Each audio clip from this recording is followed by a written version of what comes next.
Welcome, audience. This is Stacking the Standard podcast. I am your host, Kenny Young, and I have a special guest, Mr. Brett Hundley, on the show with me today. Welcome, Brett.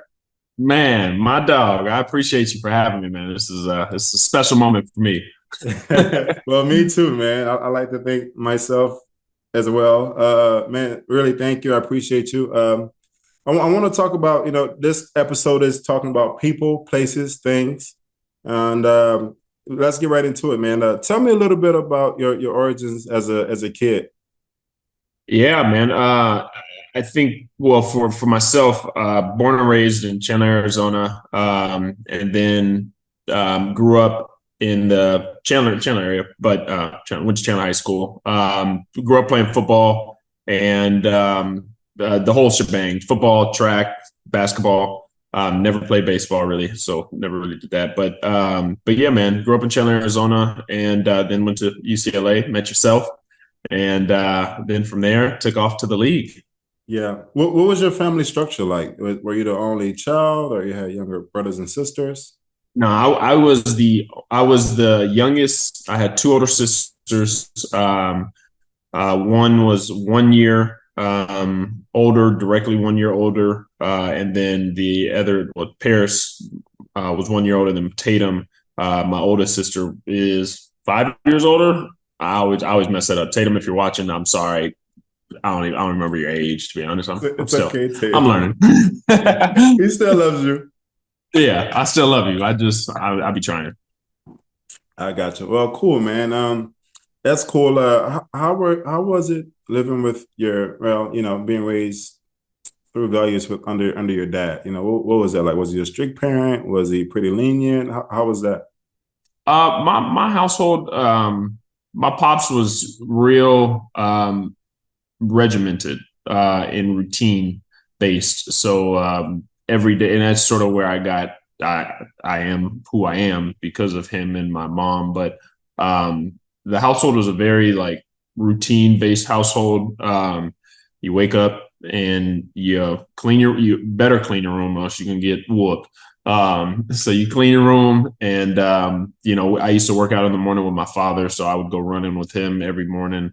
And that went from when I used to actually ride a bike, and then it turned into me jogging with him, but with that, and then go to school, go to football, come back, make sure the homework's done.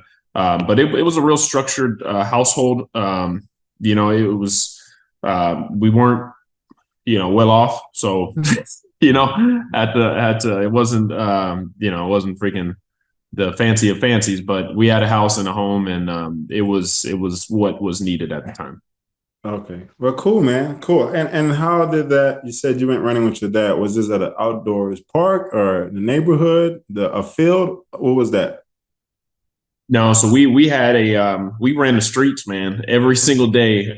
We ran probably anywhere from 3 to 4 miles, and it was just a cool opportunity and a good bonding. I would say I still to this day when I start training every year for football season, I'll go to his house, and that's always how we started. I'd start running with him, jogging with, jump roping with him. It was always push-ups, 100 sit-ups, and go on a run, and stretch as well. But we just jogged the streets, man. It was every day, and it was just a great opportunity. It was sort of like my meditation growing up as a child. Mm. Just getting up and running. Yeah, man. It doesn't sound great all the time, but it was awesome. Once you've experienced a runner's high, you fall in love with it. Yeah. No, I can imagine, man. Especially being in Arizona. I'm sure. A lot of times it was hot, but it gets pretty cool in the winter. Yeah. Yeah, it's yeah, in the summer that's why we like jogging in the morning, but in the winter, during the day, man, I'm telling you, actually we're getting to it. Maybe 1 month from now, October, I always say Halloween is when things really really get nice in Arizona, but usually we first thing in the morning, man. So it actually gets pretty cold out here too. Yeah, no, that's nice, man. No, Arizona is very, very beautiful. So yeah, you talked a little bit about, running with your dad outdoors. What I want to get into is, can you remember as a kid, Brett, what were some cool moments of places you've traveled as a kid, whether it be in Arizona or elsewhere? Do you know of any vivid moments of any clear moments of where you were Man. traveling cool as a young boy? Yeah, man. My mom was a flight attendant, so I'm sure we'll get into traveling here as we go forward. But my mom was a flight attendant, and unfortunately, not even unfortunately, but as a child, like it was a lot of football games. It was, what I'm saying, like it wasn't too much traveling. And the one place we got to travel to was Jamaica and Ocho Rios, and it was like the greatest. And that to me was like the tip top. Like it was the first time I ever went out of the country. I was with my mom's, what I'm saying? I'm sitting in the back with her. And it was just one of the coolest experiences. It was me, my sister, my mom, and my cousin, Christian. And man, it was just an awesome opportunity. That's sort of where my travels really began, is in Jamaica. And I didn't get to traveling more until I really got out of college. But that was probably the coolest place that we had went to. And that set the tone for everything that I've done at this point. How old were you? Man, that's a great question. I probably was. I don't even know if I was in. I don't think I was in high school. Are you a teenager yet? I think I was a teenager. I have no idea. That's a great question. I'd have to look at a photo and then try to gauge what age I was, but no, absolutely no idea. Yeah, no, that's cool.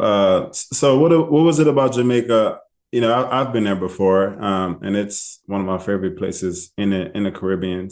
But what was it about it when you landed, you got settled, and you spent, let's say, the evening there? What was it about the place and the land that to you was like, oh, like this is actually completely different in America? It's probably much slower down pace, but what vibe did you get from the people, the food, the culture of Jamaica? What was it like for you as a kid? Yeah, man. Honestly, like I said, that was the first time I got to experience leaving the country and a different culture. So, like, my eyes were all open to everything I was experiencing, I was seeing, and it was cool too because we didn't stay in people travel and they stay in these resorts that are sort of like secluded from the actual culture of where you're going to, and it's like you should have just stayed at home and just had a staycation, but we actually stayed in the middle of the town and got to like embrace everything. I have videos actually at that time I was still jogging in the morning, so I remember in the morning, man, I'd be jogging and, you watch the movie Ali and you see the kids sort of jogging behind them and stuff. I thought it was sort of, BS. Sure enough, I'd be out there running and I'd have a kid jogging like right by me. And like, we'd be sort of competing against each other and like stuff like that. It was the first time I had experienced anything like that. And these kids being able to see them and like what we take for granted in America as far as like what we need and the things that we are accustomed to, that was the first time I really, my eyes opened to like, is this real? Like, what is substance? Like, what brings you happiness? Like, that was probably the first time in my life where I started realizing that we don't need these things to be happy. We just, and that's where my urge of traveling sort of began. Yeah, no, that's you hit it spot on, bro. Jamaica is for sure one of those places if you haven't been where, like I said, man, we was living. I had took some friends a few years back, and we had went to Montego Bay, and we had like a little resort. No, it wasn't a resort. It's like a, where they do weddings at, like a villa type deal, and Yeah. one of the afternoons, we actually took our jet skis and kayak right across the other side of the island. And man, it was just nothing but like, it was like probably about 40, 50 kids, bro, like eating food, having popsicles in the beach, in the water, just playing, like no one on their phones. And, the elders there doing their own thing, but it was very friendly culture. And we stopped by. We took pictures with the kids. The kids wanted to jump on our backs and, let us be sharks for them while they surf our back. And it was complete stranger kids, but bro, the smiles on their face, the conversations we were having, like, it felt like we had known these kids forever. And yes, It was a guy selling. What was he selling? He was selling. It was one of the eldest guy that stopped by. He was in medicine for a while, but I think it was like moringa or something like that. He was just selling something that's good for your gut. They're big on like taking care of the gut and whatnot. So he was sharing some of that. We didn't buy it, but we just stayed to have a few drinks and party with the little kids because we wanted to feel like what it was like. The non-touristy version of just being in Jamaica and hanging out with some kids and. Man, that was very, very special. Seeing the Yeah. smiles on those kids' face, and the food is so good, man. They take their time cooking the chicken, the wings, the jerk wings, the plantanos. Man, the food was amazing. The That's so oxtails, some of the best oxtails I believe is in Jamaica. I see absolutely. you laughing right now, so I'm sure you could test to that.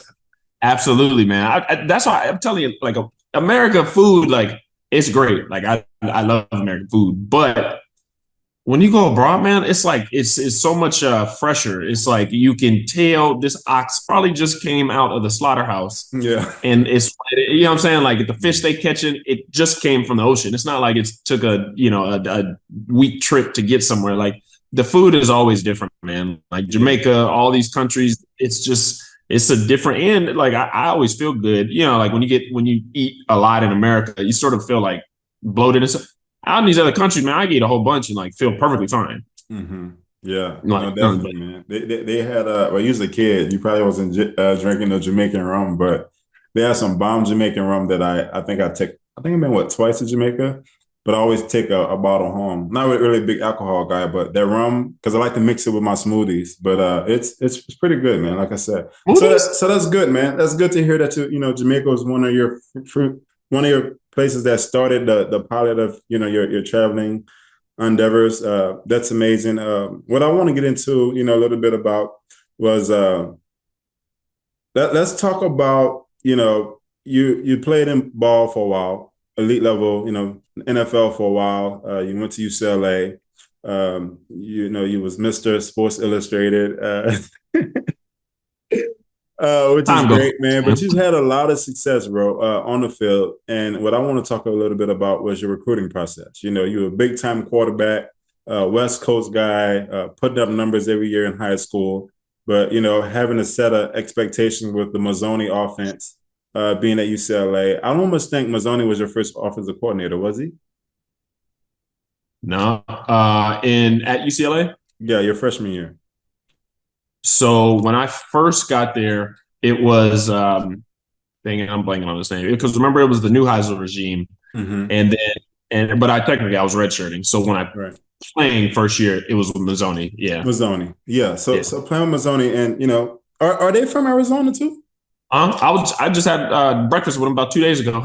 Really? Yeah.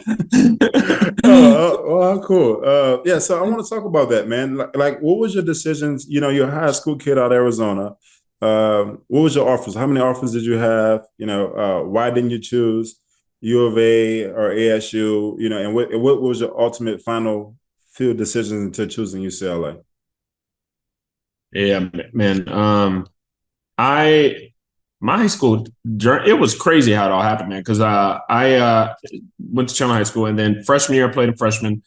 Sophomore year I was trying to compete with the varsity quarterback, and I actually didn't even win the job. So actually no, sophomore year. Then I actually sophomore years I played on JV, didn't even play varsity until the end of the season. Once JV season's over, I was able to like go to varsity because we didn't have no more football games and like run a read option or two. And then my junior year, I did not win the job, and I was actually planning on transferring out just to try to play somewhere, and ended up I actually started at receiver that for the first game my junior year, and then Wow. the third game we were getting destroyed to this school called Centennial out here. Like we were getting our butt asses. I don't know if I cuss here, but we were getting whooped, mollywopped.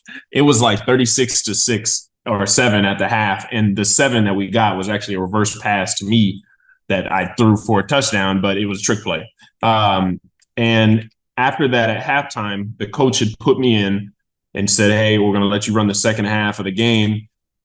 We still lost, but we put up like 28 points, after that, and the rest is history. And then I kept the starting role, and we did good the rest of the year. And then sort of the offers started coming in. But random enough, man, I had an offer from Colorado University my sophomore year. I did a camp with them, a renegade camp. I was just solo, and went up there, did a camp, and somehow, some way, walked away with an offer. But then a lot of offers started coming after that. Once I started playing for sort of the recognition, the Gatorade player, all that stuff, and it was a really, really awesome, beautiful experience for myself.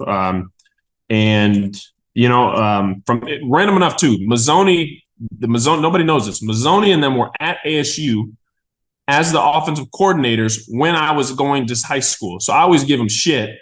Because I'm like, I tell both schools in Arizona, I want to get out of Arizona anyways, but they were some of the last schools to recruit me. And so I was like, dog, you got in-state talent and we had a lot of people come out of Chandler. We had myself, freaking Marcus Whedon, Cameron Jordan, all these guys. We had a bunch of talent. You had Cameron Jordan too. Yep.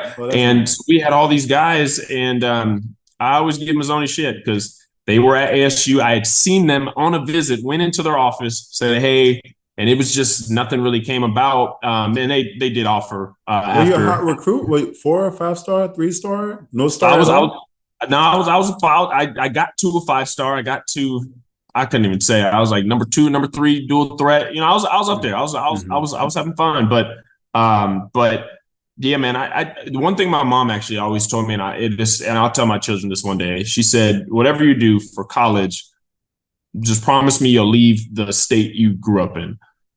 And that actually changed my life completely because I'm happy I did. I'm happy I left the state. In her eyes, getting like exploring something new. Like we can always come back home and be who we grew up and everybody knows us as, but like we got to like go away. And so that is what really made the ultimate deciding factor. I had originally came down between Washington and UCLA, and I actually never wanted to live in UCLA. I just knew the traffic, coming from Arizona when it was small, small town, yada yada. Arizona's big now, but it was a lot smaller when I was growing up. To UCLA, LA, the lights, it was a whole different game. But ended up choosing UCLA, and was one of the best decisions of my life.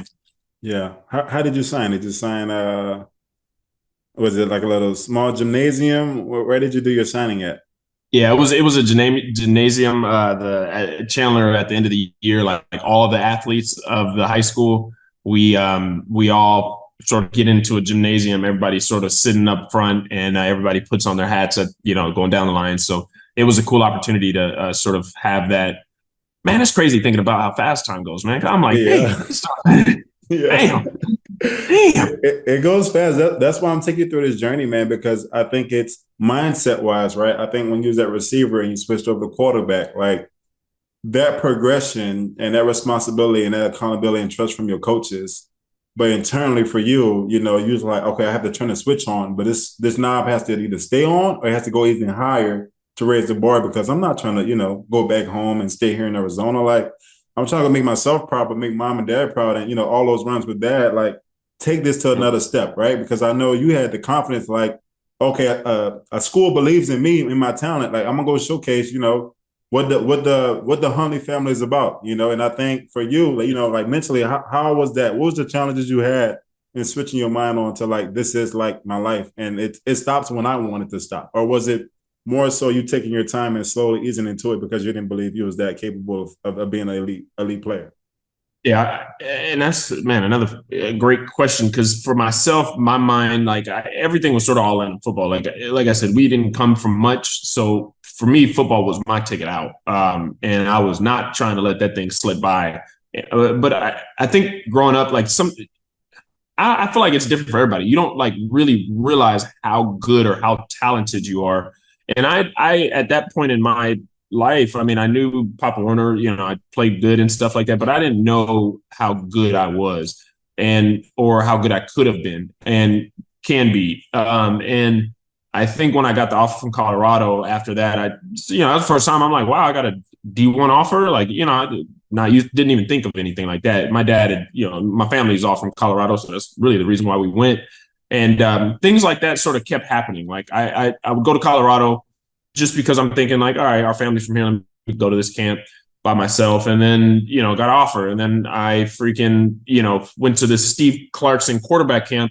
Never even thought about doing any quarterback camps. Yeah. I mean, back in the day when I was growing up, it's crazy to say back in the day, but there wasn't like a lot of nowadays. I mean, you got quarterbacks, you have to do quarterback camps to get seen and stuff, but I was like, screw it. Let me go to this Steve Clarkson thing. And it was random enough. It was at the Rose Bowl.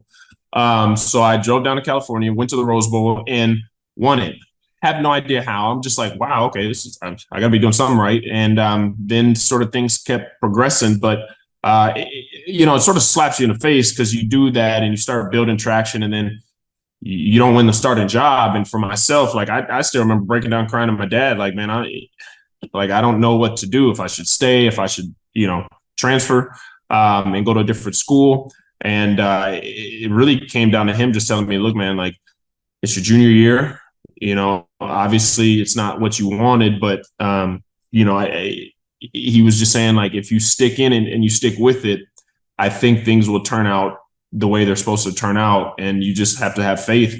And so I did, and I switched to receiver for the first couple games. And then, even though I wanted to play quarterback. And then when the opportunity arose, I think it's just making the most of the opportunity and the opportunities that came along. Because there's sometimes in life, like there's those massive opportunities, like when I got that chance at halftime. And then even at UCLA, man, I remember breaking down crying when I didn't get when I had to redshirt my first year and I wasn't ready at all, but I needed to.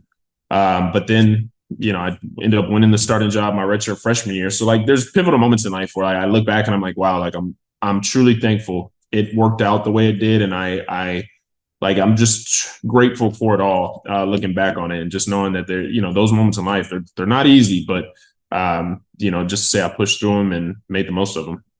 What level or what grade where he was like, okay, like I don't need a coach to tell me who I am. Like I know I'm elite and this probably gonna keep burning inside me based off the frustrations I've had in my athletic past. Can you say that again? Sorry. Yeah, I said, when did it settle where it's like you believe in yourself, like, look, I'm a leader enough to where, I want to take this to the next level and I don't want to feel the disappointment again.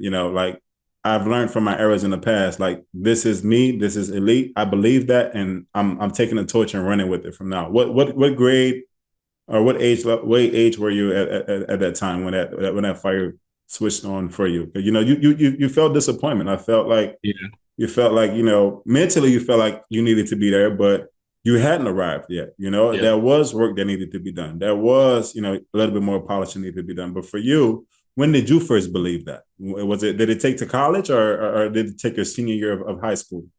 No, I think for me, I always knew I could be good. I always knew I was good. It's just, I random enough. I really don't think it kicked in my mind until probably like sophomore year, not my redshirt freshman year in college, but after that first season, then I started thinking like, I got something, like I can do this. Like I know I can do this, and where the belief really set in, and my intentions really focused. And I was already focused regardless, but I just didn't think I necessarily knew how good I was or how good I could be. And once I started like really tasting that type of success on that type of level, and thinking like, man, like I can do more. Like, and not saying I wasn't doing everything I could, but like, if I really just throw everything that I have into this, like I know I can be special. And really, man, I want to say it was after first year of college or first year starting at UCLA that switch kicked in, and I was like, no, I know I can do this. And looking around, I was like, I'm better. Like in my mind, I'm better than everybody. Yeah, that's good, man. That's I feel like we all have that path or moment, where it doesn't start off good, but it's like, okay, there are signs and flashes of it that you believe within, but you're like, it still ain't it. It still ain't the ticket to where it's consistent. It's day and out, it's preparation, it's know-how. It's sacrificing and saying no to a lot of things. Because you're a young kid at the same time, like you're human, right? Like and I'm sure you had, I have a lot of success. We have a lot of fun. It'll be a lot of, things going on with the guys outside the locker room, and you dream those things, right? Because you're human. So that was cool to hear, man. What what's interesting to me is that that was a leverage or a bridge of consciousness or awareness that, hey, look, I'm not there yet, but it's going to take a little bit more effort or a little bit more paying attention or a little bit more preparation, right, to get to the next level. And I think that's what's gotten you to, the heights of your career in general, because you have that mindset. But you had to, it didn't come from day one, right? You had to struggle a little bit. You have to have a little success there. But once you got it, I think it took on an identity that you owned. And I think it was a big major of Jim Mora coming in and implementing his structure of, hey, look, this is college, but I'm going to run it like a pro coach. So I expect for y'all to respond like pro players and learn how to practice, learn how to prepare, learn how going to class actually matters. Like getting to know little kids' names when you shake their hands. Like he was big on that, right? And he tapped into that aspect of it, like, okay, by the time I do get to pros, or if I do get a chance, like I'm already 4 years ahead of the game or 3 years ahead of the game to where I know how to approach myself in front of a National Football League staff. And I think that's important because a lot of kids don't get that. Like you get kids from Alabama or LSU, like, yeah, they got the talent aspect, but they don't get the picture, right? Like you have to see yourself as a young junior professional in the eyes of people outside of the stadium.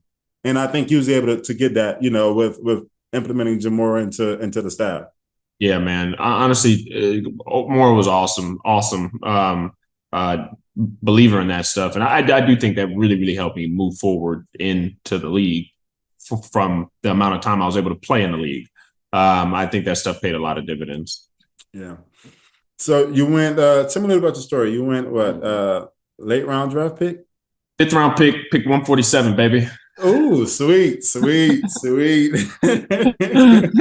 You know that like the back of your head, man. So it must have snuck a little bit. But I'll always remember. You look like you get fired up. I will always remember that. Yeah, I mean, I will always. What was it? What was it about that? Were you just like pissed off? Were you just like, look, it makes sense. I just have to go out there and prove myself, or did it not bother you at all? What was it like when you found out you was a late round pick? I was absolutely pissed off. Absolutely pissed off. Well, I thought I was going first round. Though from your stats, you were though. On paper you were. Yeah, but that's why I think to me, that was another gut wrenching moment, and especially even though I was very, very happy to go, getting drafted to Green Bay. I'm like, man, I've been watching Aaron Rodgers my whole life. Like I get to be around this guy. Like I was so happy, but at the same time, in the back of my head, I was like, you're never gonna play. Yeah. I mean, at the end of the day, like I'm not. Yeah, there's no way. Like, there's no way. It's just business. Like, there's no way. I go out there doing everything right, and there's still no like. So I just knew I was like, all right, like, and that's the hard part as a competitor. You're like, I'm better, but what I'm saying, it's Aaron Rodgers. So and just understanding that, like, I then flipped the switch as far as saying like, I need to take this moment and learn. And maybe I'm, and sometimes you do have to ask yourself those hard questions, because as a competitor, you want to tell yourself you're the best. You want to look in the mirror and say, I'm number one. But sometimes, in those moments, you really do have to look at yourself. I did, and have to say, like, I have to take a back seat and learn and apply myself to whatever program that Mike McCarthy, Aaron Rodgers, and it was one that I'm like, okay, if Aaron could go through this and to make it through it and to develop into who he is, I know I can do that. So let me just dive into this and learn and soak up as much as possible. And I really do believe, like, because that was for me where I believe I truly learned how to play quarterback, not just from running. Like, everything was sort of athletically based. That was the first time where like I really had to start putting a lot more mental into it, to learning playbooks, the freaking offense. First time, bro. Like, first time. Because you got to think in college, like, and a lot of these quarterbacks are going through that same transition. We're running spread offenses. So to be completely honest, in the defense, the whole premise of the spread offense is IHO. Is he open? I didn't care about y'all defense or any defense, to be honest. If I knew my read was 1, 2, 3, is he open? Is he open? Is he open? Take off running. Like, And Wow. and that's That was your progression. that was it. That was it, bro. But it didn't prepare you for that process. Didn't prepare you for how to be a pro elite quarterback on an NFL level. Nope, absolutely. And I say this because like that's actually one of the reasons why I came back in the league to UCLA, because I was about to leave the year before that, but I knew that I still had a lot to learn. So what we agreed upon was that I would stay and they would bring in the Tim Tebow's, the Philip Rivers, the Jeff Garcias who came in, and I worked with all of them throughout the offseason. And because I knew I needed to learn this stuff. And even the Mazzoni and stuff like that, they really started helping me process that stuff. But I knew there was just a big jump into the league. And to be very, very brutally honest, like I couldn't even tell you, like when I was coming out, like I remember I was having to like really study on like where defenders line up versus what look, like if the running back's over here and it's cover three, like what's the shade of the bro, I had no idea. And so it wasn't until I got to Green Bay that, and it's crazy because you would think, and you sort of pick up enough to where you like I could visualize and know like, okay, if it's this shell, I know exactly where everybody's going to drop, but like actually telling you or like writing it down and stuff like that, like I couldn't do it. Wow. And so a lot of our reads were if it's one-on-one coverage, throw them the damn ball, like simple as that, and just use your athletic ability. And it wasn't until I got to Green Bay where like, I still remember Mike Solari, who's our offensive line coach. We used to have this thing called the Crick in Green Bay. And he used to make me stay back there and call out the defensive front and the defensive coverage every single play. And that's how I learned. Mike McCarthy was doing this to you? So it was when I was with Green Bay, but Mike Solari was our offensive line coach. Okay. And he used to have me stand back there and call out the defensive front, like the terminology of it, the coverage, and where the shade. And like, that's every day how I learned. Like I did that every day in my Green Bay career. And that's how I learned defensive fronts. Then I actually got the books and really started studying defenses and learning defenses, and then being able to talk through defenses. And then on the field saying, okay, hey, now I'm seeing this. I'm seeing cover 8, cover 2, cover 6, like this, she's shading here. Like I actually started diving into the game. And that is why I truly believe Green Bay changed my whole trajectory. And in the offseason, I would stay in Green Bay. Random enough, I would try to stay in Green Bay during the winter in the offseason and just learn and try to work out. I knew I had a lot to learn, but yeah, man, like that was the development of me being a quarterback. I did not know that. And I'm a close friend of yours, man. Yeah. But that goes to show you, man. I mean, I don't know how much you go in the record books of UCLA as, top 12, top 10 easy quarterbacks of all time for the accomplishments you did with rushing yards, touchdown passes, passing yards. But to say he was that talented, you would think that you would know shoulders up the game in and out. But like you said, you didn't. Coming to the league was like, a whole nother chapter of learning for you. And it wasn't about your physical abilities. And I think that's what made it even harder, because you've been supposed to be out the league listening to this. Like, what, 2 years, 3 years max if you're lucky, especially being behind Aaron Rodgers. Like, the offensive coordinator, the GM, like, look, man, this guy, he's a backup to Aaron Rodgers, but you're a backup quarterback in the NFL. But when one go down, you're supposed to replace and go do minimum what the starter could do. And that's extremely challenging because you never really studied the game shoulders up, So to stick with it and to be like, look, this is my homework, and make an assessment of yourself has been tremendous on your growth, man, because you don't hear stories many like that where guys, I want to say it wasn't luck because you took advantage of what you had in your position.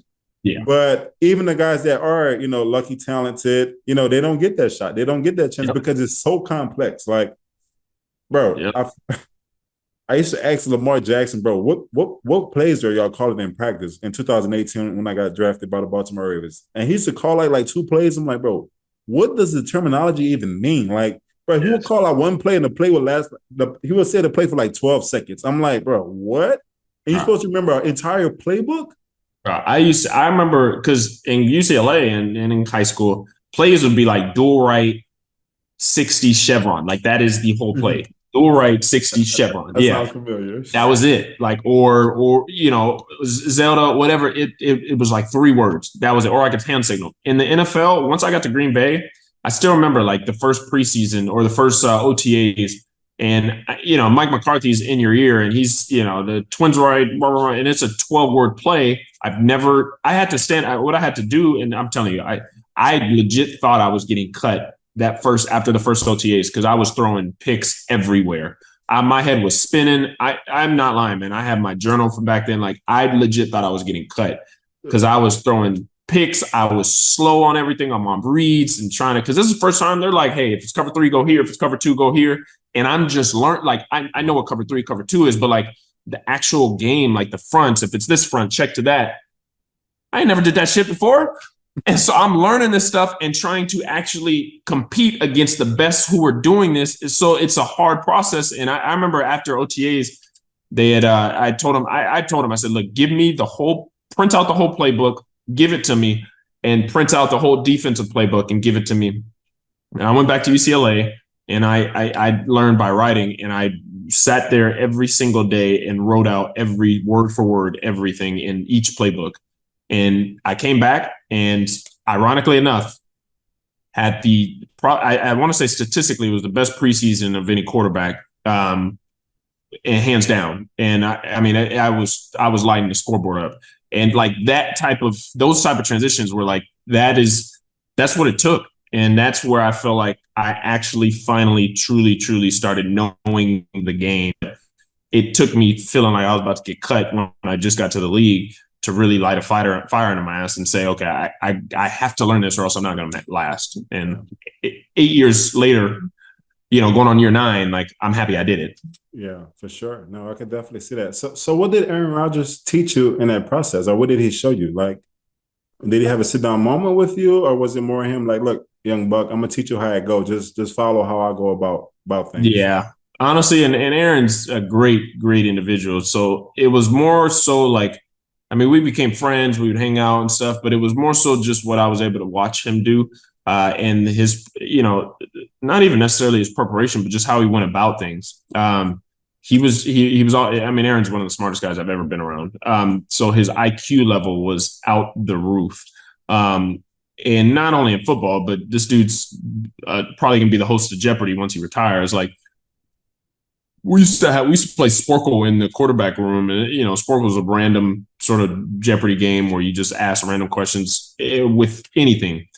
And this Aaron, I'm terrible at it. Like that is not my strength. And Aaron is phenomenal. Like he would ace all those tests, and I'd just be like, bro, what the? And just like learning how the things I learned from Aaron most is not more. I learned a lot about football with him, more so on how to lead, especially in that position on a team, how to interact with the team, how to be a leader, how to, the quarterback's 3 people in the room, but you want to be good with your offensive linemen, your receivers, or like that's the stuff. And even in hard times, how to actually lead and continue the team camaraderie, and the good times, how to keep everybody even keeled. Because, after a while, I started understanding that the head coach and the quarterback, it's sort of 1 and 2 in leading and operating a team. And I learned more about that with Aaron and managing all that stuff. Like Aaron taught me a lot of that stuff. I learned a bunch from him as far as my footwork and reads. But it was more so the stuff off the field that I learned the most about Aaron. Was he hard on himself after losses that he felt like the offense didn't put up enough points? There was a high-powered offense for a while, but how did he handle the lows of his, day-to-day or, his week-to-week process? How did he handle his lows? Aaron was really good, and that's one thing I learned from Aaron and from Russ, is that they had a and all great pros. I'm sure everybody, you can attest to this. All great pros. Russell Wilson. Yeah.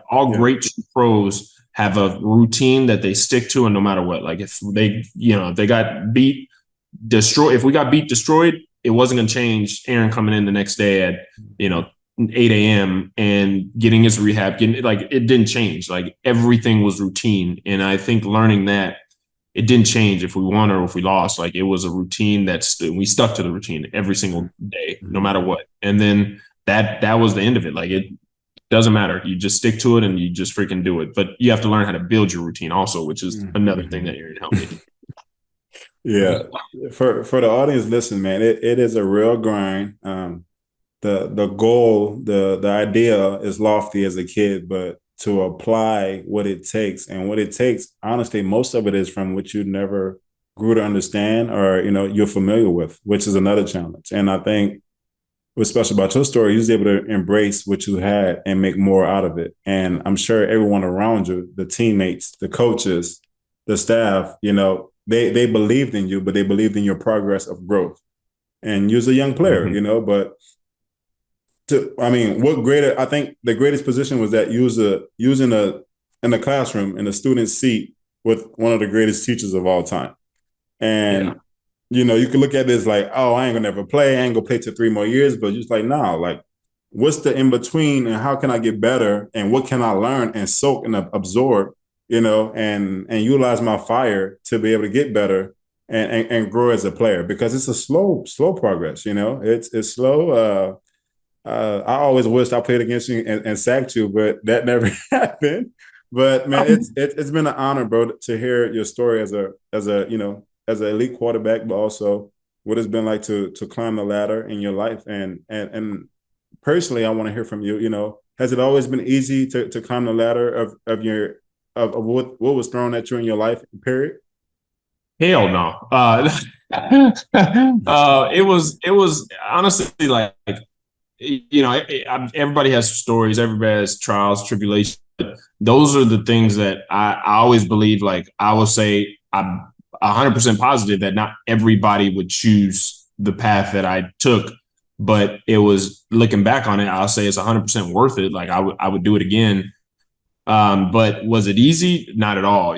Like it was something that changes. You got to understand who you are, and football was my everything. I mean, that was my ticket out. That was my everything. Like everything. So being able to use that and to know that I had a chance, I don't care how small of a chance. I think the statistic is like 0.00012% of all athletes who are set out to make it to the NFL actually make it or get drafted. And then it's even worse, it's a lot lower if you think of the guys who actually stay in the league till their pension, which is 3.3 years. Like, and then it's even, I just think I've always had my head down and just kept putting one foot in front of the other. And there's setbacks. I didn't get the start. I didn't play as well as I wanted to. I didn't get the $100 million contract. But at the end of the day, like looking back after everything and saying, okay, I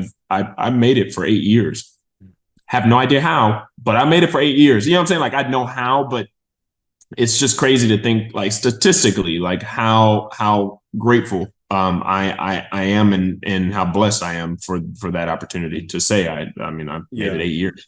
Yeah, you have to be grateful and in hopes of that's synonymous with God being on your side in a form of luck, because like I said, man, it's so many talented guys that just, they come and they go, and you've seen a lot of them grab the equipment guy, bring their trash bag to the locker, take their nameplate off, throw it there in the bag, throw the cleats. Grim Reaper walking through there. Huh? Yep. I said it'd be the Grim Reaper. That's our life. It's funny. People don't get it, but like, going through training camp, you got 120 guys. And then when the cuts are made, you go into that first team meeting and you're looking around like, man, there's 53 guys here sitting with, like, it's like an empty, and you're like, damn, I made it, Yeah. It feels good. Well, listen, man, that's cool. Green Bay, I'm sure there ain't a goddamn thing to do. In season, out of season. So I want to get a little bit into, your desires to take travels to a next level of, you have a little money in your pocket, saved up. You're learning something very complex, but I think for you, you're a more optimistic, type guy, and you like to see what the world has to offer outside of what you do to receive a living. And that's been traveling, going in different places. So I want to get a little bit about, your photography. I think photography was a big part of your life where you found something cool to do, right? Like, were you always into photography, or it was something where you was like, look, let me find out something I could do outside of football that'll keep, me sane while I juggle complex things at the same time? Yeah, I think photography sort of fell into my lap. I always say my three passions in life, I took one from each parent. Actually, sort of four. I say I took one from each parent, though. So my dad was a big cook. All the men in my family cook. So I took cooking from him as a passion. And my mom was a flight attendant. So I took the traveling passion from her. And then myself, photography sort of fell into my lap. That was something where I think it was high school where somebody had gifted me a camera for Christmas, and I had no idea what to do with it. And then just tried to take photos. And then I took one of those Polaroid classes or whatever, the film classes where you had to like actually take the photos and develop your film. And then it wasn't nothing much. And then after a while in college, I used to always try to record things. And looking back on it, I don't really know why. I just always like taking pictures or recording the moment and like trying to be in the moment and be able to remember it. And then it just sort of kept continuing. And then when I started traveling and had some money in my pocket, I then sort of developed a bigger passion for it. I started taking more photography. Then I started reaching out to photographers, and I mean, big time photographers, and they started responding. And I started taking trips with them and learning how to take photography and like the game of it and how they do it. And then that's when sort of everything started really, really kicking in for traveling and photography and being, freaking deal with GoPro traveling and all this stuff like that. That's when things really started taking off for me. Yeah, no, that's special, bro.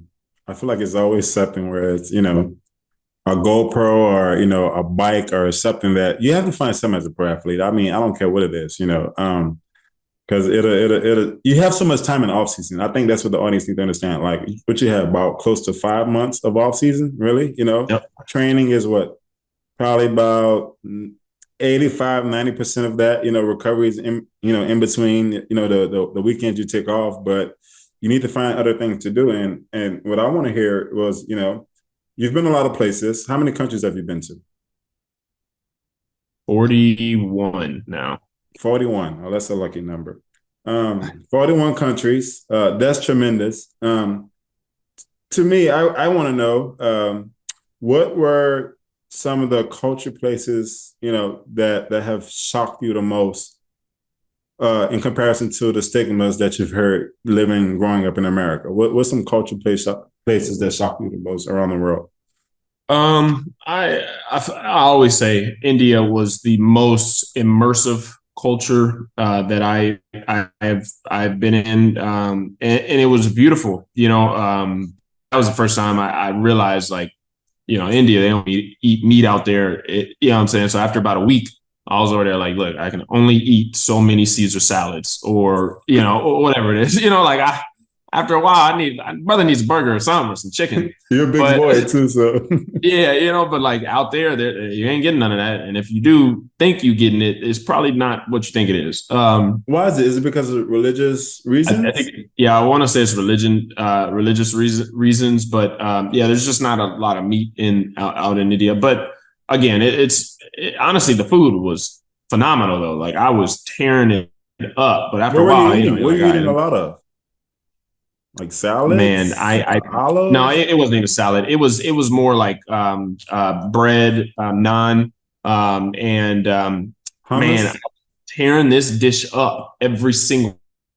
Did not remember the name of it, but it was like a stew of potatoes and seasonings and stuff, and it was, phenomenal. But again, after 7 days, you're like, I got to start figuring out some other stuff. But like India was probably the most culturally immersive a place I've been. And I went to the Holi Festival and went to the Taj Mahal and just got to sort of backpack around and enjoy the culture and the place. And it was one of the greatest times of my life. But India was for sure up there on the list. Yeah. Well, that's cool, man. And they're known for their spices too. They have a ton of spices.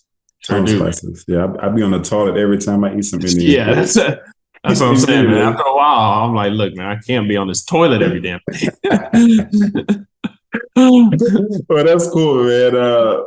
Next, I want to talk about 2019, the summer, right before we even knew that the world was about to be upside down with COVID and lockdown for Yeah. 12, 14 months. Well, it's longer than that.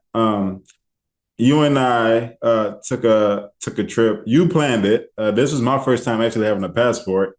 I'm from the swamps of Louisiana, so some of the places I'm like, bro, listen, am I gonna make it back home? Because you had traveled to 25 plus countries at the time, and I'm like, look, this here is pushing it about myself. It's gonna be a long ride, but I don't know how you psyched me into doing this trip, but what it was, I think I did it. It was 18 days, and we had did eight countries in 18 days. That's probably about what two-thirds of a month, and it was an Africa and Jerusalem combined trip.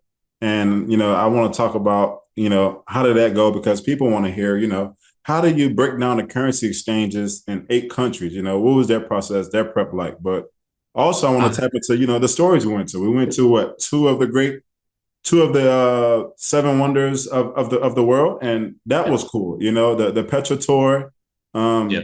up in Jordan, Yeah. and we went to the pyramids of Giza in Egypt, and that was monumental, man. Like I said, I'm from the swamps of Louisiana, so climbing up that damn small ass little tunnel all the way up to the pyramid was crazy. And then I'm looking like, where the mummies at? Yep. But it was cool. You remember the guy? You remember the guy called? Is that Obama? Yeah, you Barack Obama, and then he called the lady friend that we had on the trip. He's like, is this a Michelle Obama? So it was, a lot happened, man. Between we stopped on the side of the street and had some.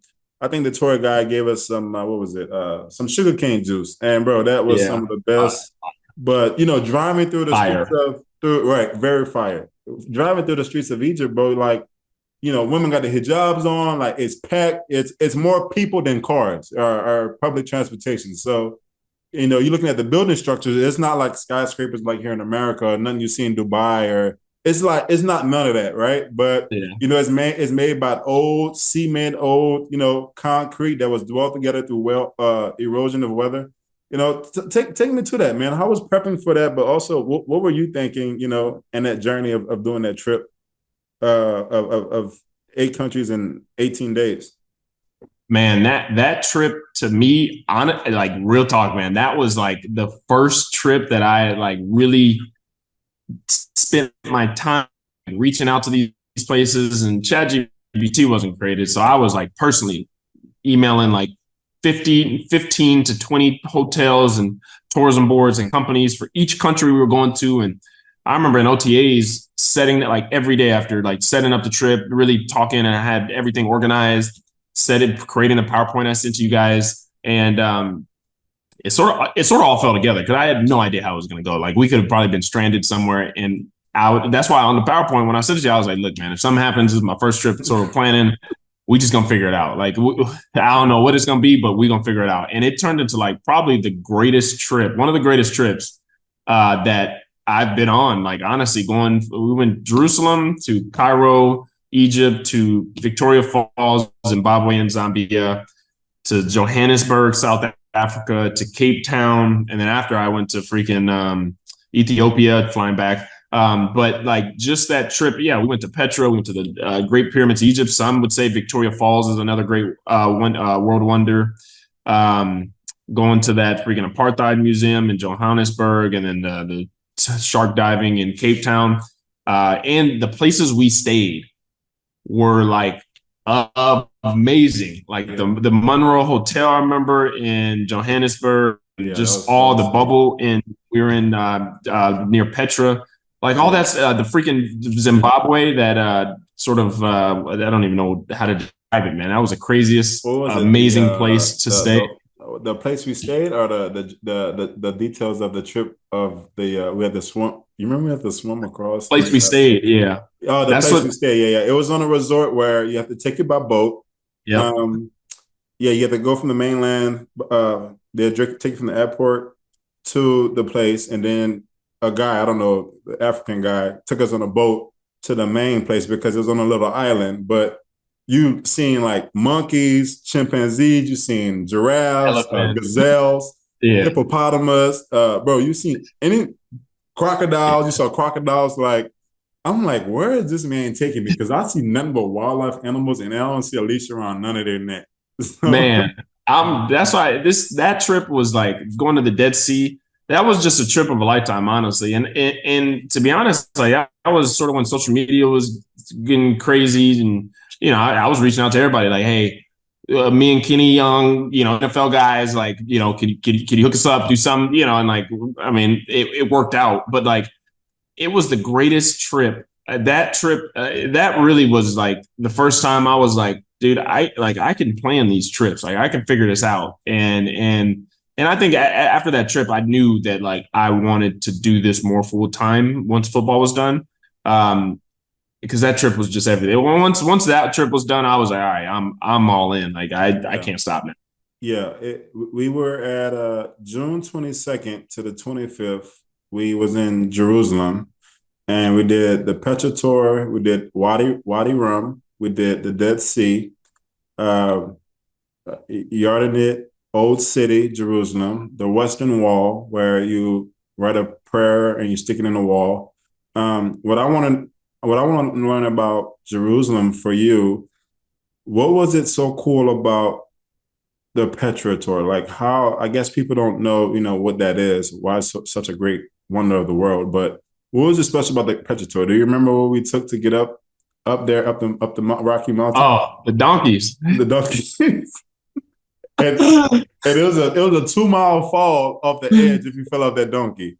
And you knew you're over there looking, man, these donkeys are getting, but I sure remember, man, we got all that GoPro footage of that stuff, man. But I still remember taking them damn donkeys up there. I mean, we're big dudes, so I'm thinking like the donkeys, like I know these donkeys probably know we not just some regular people that are right. Like we probably bigger. I'll swim bad for the donkey, but yeah, it worked. How was the Dead Sea? What did you enjoy about the Dead Sea? Because I'm like, ain't no way you could float, just float. No matter if you're 400 pounds, how was that? The most salty waters, but it was awesome, man. Just because especially too going like as low as we had to go. Like I mean, once you walk up, you sort of look down and it's like way down there, and to have to go all the way down there and then you get in the water and then like everything floats. I remember we freaking lost the GoPro in the Dead Sea, so there's a random GoPro. I'm sure there's a lot more stuff out there, but man, just everything about the Dead Sea was it's just cool going to these places and like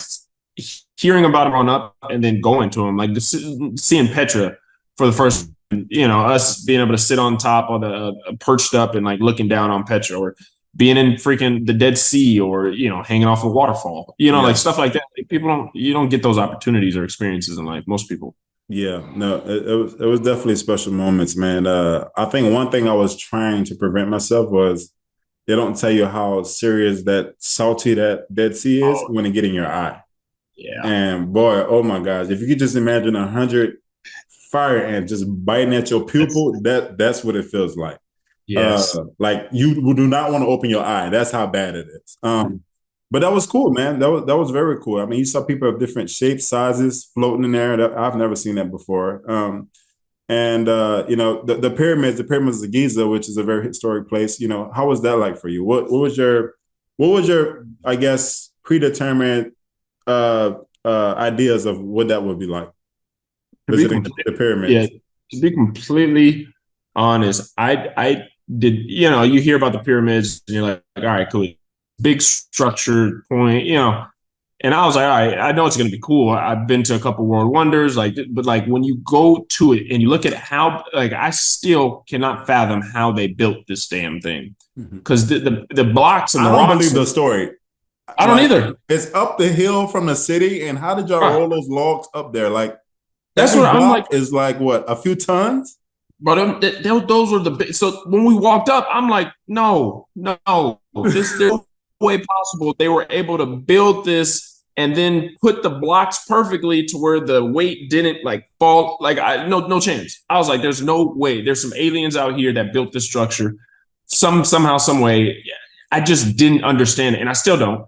And I'm sure, there's some conspiracy theories out there, but I just don't understand it because that was like the first time I had looked and I was like, how in the world did back then they built this? Like even in today's era, I mean, Yeah. I'm sure we have technology for it, but I that was the craziest experience. But it was awesome to see. It was awesome to say we went to King Tut's tomb, got in to go there, and like stuff like that. Like just random stuff like that. Like I want to be able to look back and say I've done it all, at least to the most part. Yeah, yeah. Eating on the Nile River, that was pretty dope too.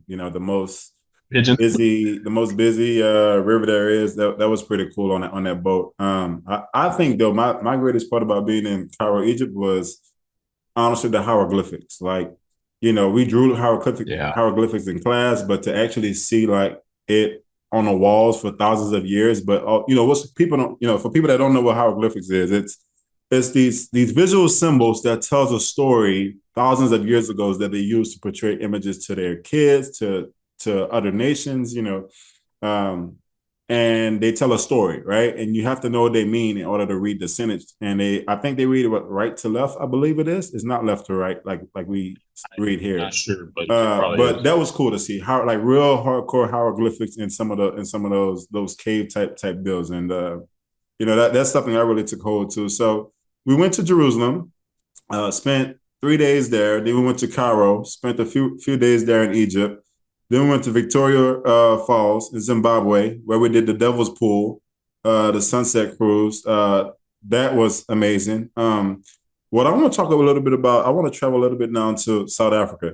What was it like looking at the Apartheid Museum? And even more so, what was it like going into the home where, Nelson Mandela was at with his wife? I think wives, he probably had multiple wives, with his kids, we would think that it's a mansion, right? Sitting on 10,000 square feet. But what was those two, moments like with how was it? Because I don't know if you remember the pictures. One of the pictures in the Apartheid Museum is like little black kids with their hands chained up as they're like they're in mental bondage, But to me, I'm like, when I saw that, I'm like, dang, bro, like this speaks for on so many levels. Like it's eye opening that they captured all these pictures and put it in a museum and got people actually that lived in that time to speak on what life was like.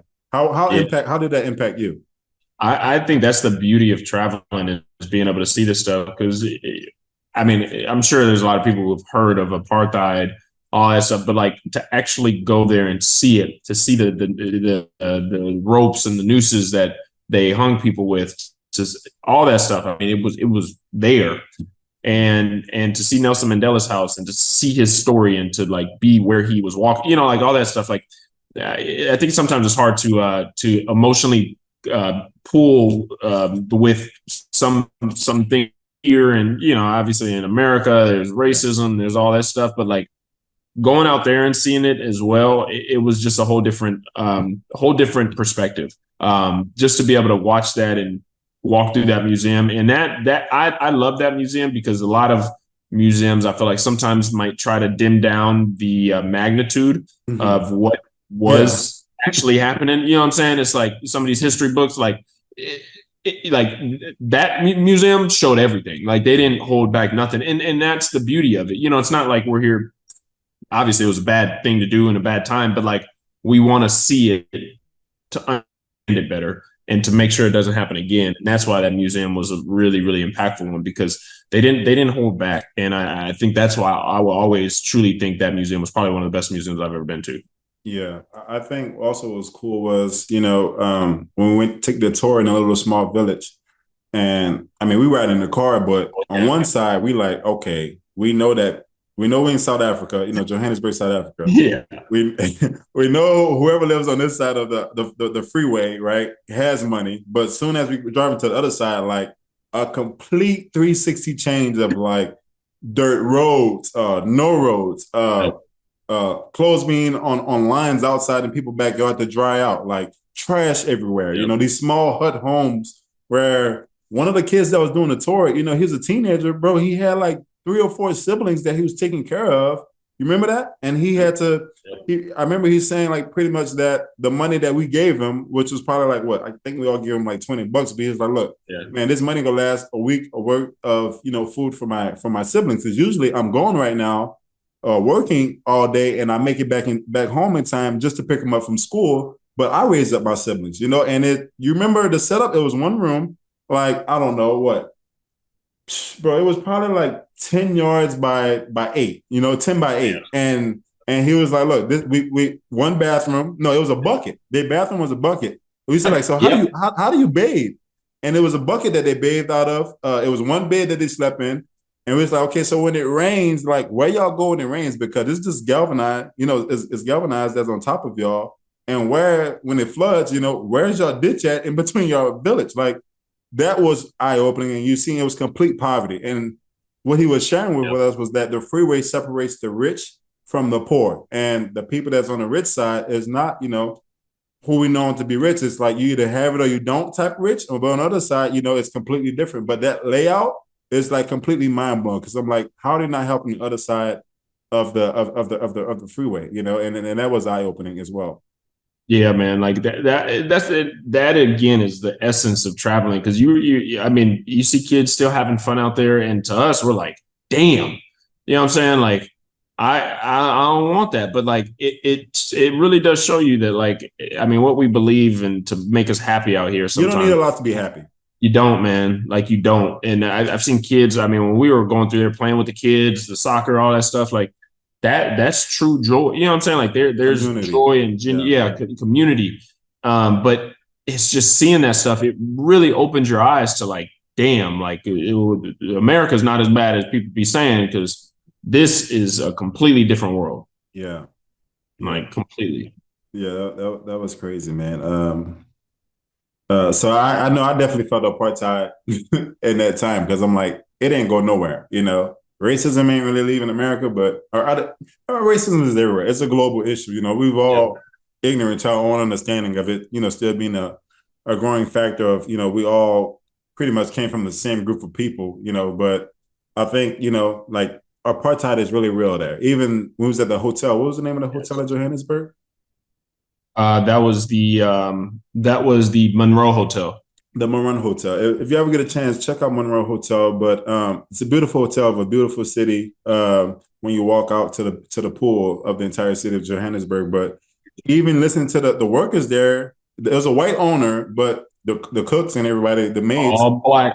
He was like they was like his slave master pretty much. Yes. And he was like, that's the boss, that's the master, he was saying. I'm like, what do you mean by master?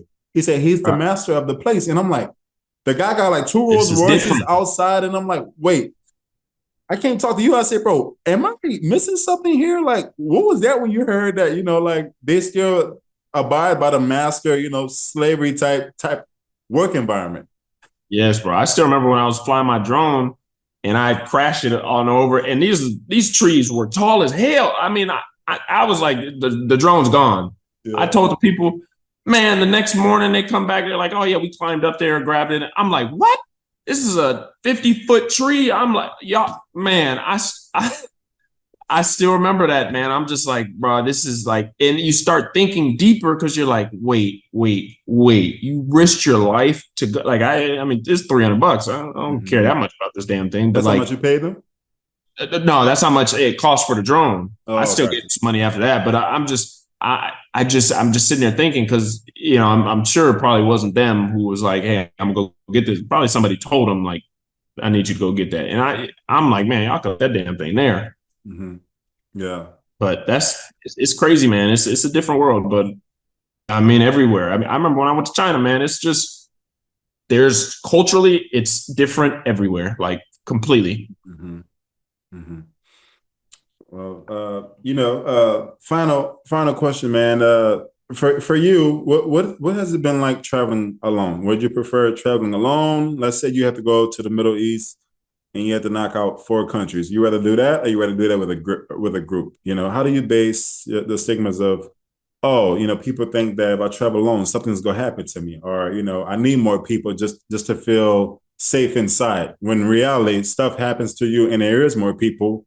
there is a lot more trouble that you get into with being with a lot of people, especially being American in other places. Like, how do you base that? Would you rather travel alone, or how would you go about that? I now in my life, like I mean, me and my lady Khadijah, we're rolling deep when it comes to travels, but I always felt like she still travels solo sometimes, and I'll still travel solo sometimes. And I think for us, the understanding of like when we travel solo, it's a time of not to just like get away, but like time of reflection. Like I firmly believe traveling solo is the moments in my life that I've got to have, like I've been able to have the most clarity and understanding and figuring out who I was. Cause like when I'm traveling, that's another reason why I love traveling. Cause like, don't nobody know me out there. Yeah. I mean, I'm in the States, you know, a football player, NFL guy. When you're abroad, NFL is not the primary sport. Like Yeah. if you're a soccer guy, okay, they probably all know you everywhere. But like for us, I mean, didn't nobody know you? Just another big black guy walking around, you know, like But they care if American. you're kind, right? Because one, they know you're American, but Yeah. they like, okay, is he an a-hole or is he a nice guy? And I think when you're Yes. kind and you don't have the stigmas of, oh, I'm American, you're supposed to Yeah. abide by my feet. Like, you can't be like that traveling, because people will just Yeah. cut their mind off to you, and you would just be just like, the stigmas of America, which isn't good for the most part when you travel. Yeah. Yeah, very true. But I've met some great people, and I stay at hostels when I travel solo. Like, but I've met some of the most amazing people traveling solo, because they don't know me as like this football player. They know me as like Brett, who I am personally. Like